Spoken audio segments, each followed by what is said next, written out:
মুখবধূ হিচাপে সমস্ত মাত ধৰি গ'ল।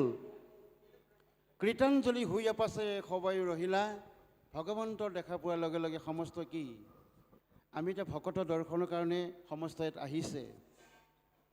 ইয়াত সমস্তৰে কল্যাণ হ'ব যিসকলে ইয়াত মূৰ লৈ প্ৰভু ভগৱন্তক বাংময় মূৰ্তিস্বৰূপ সিংহাসনৰ ওচৰত বৈকুণ্ঠৰ কল্পতৰ ভাগৱতৰ শাস্ত্ৰ ইহাৰ উত্তম ফল হৰি নাম মাত্ৰ, এই বৈকুণ্ঠৰ মহাফল ভোগ কৰিবলৈ আপোনালোকে আহিছে এই স্থানলৈ। আপোনালোকক আজি ইয়াত প্ৰভু ভগৱন্তৰ কৃপা লাভ কৰিছে।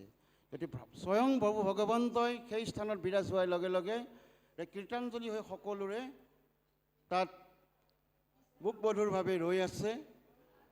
কৃষ্ণ হৰি। মতি অনুসাৰে সবে তুতি আৰম্ভিলা। এতিয়া মতি অনুসাৰে যোনে যিভাৱে জানে, ইয়াত সমস্তই হয়তো ঘোষা গাব নাজানে, সমস্তই হয়তো ইয়াত থকা সকলোৱে পাঠ গাব নাজানে, কিন্তু ইয়াৰ গুহাৰ্থ মই ভাবোঁ মানৱ জীৱনত প্ৰভু ভগৱন্তই বিৰাজ কৰি থাকে। ইয়াত এটা নহয় এটা শব্দ শিশুৰ পৰা বৃদ্ধ বালিকালৈকে সমস্তই কিন্তু এটা কথা হ'লেও বুজি পায়, কি প্ৰভু ভগৱন্ত আমাৰ পূৰ্ণানন্দ হৰি, যাক আমি সততে হৃদয়ত ৰাখিব লাগে।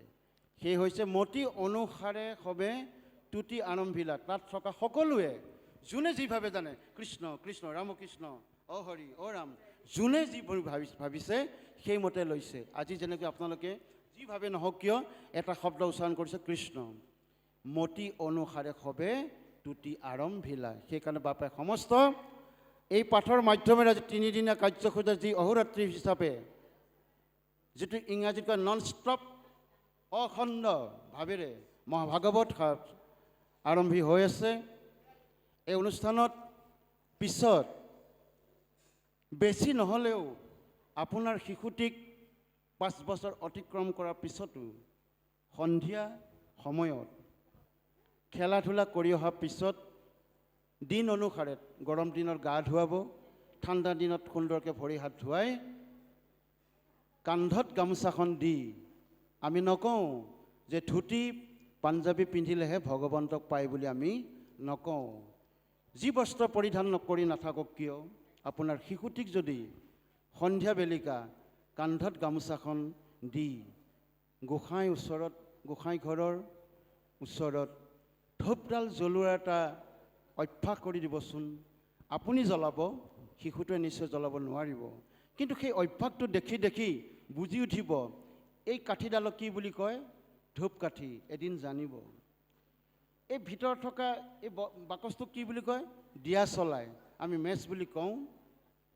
ইয়াৰ ভিতৰত থকা সাৰ অংশৰ পৰা খহনি খুৱাই দিলে যি জুই আৱিষ্কাৰ কৰে, সিও এটা বিজ্ঞানৰ কথা শিশুটোৰ মনত উপলব্ধি হ'ব। আৰু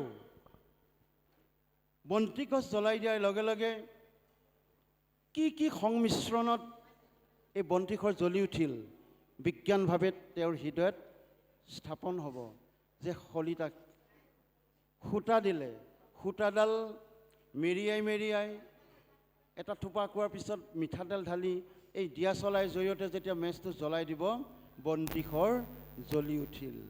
আপুনি মই নেদেখা বাটকণ সেই পোহৰকণ দেখা পালোঁ। গোসাঁই ঘৰত সোমোৱাৰ লগে লগে এন্ধাৰ বিনাশী পোহৰ সৃষ্টি হ'ল।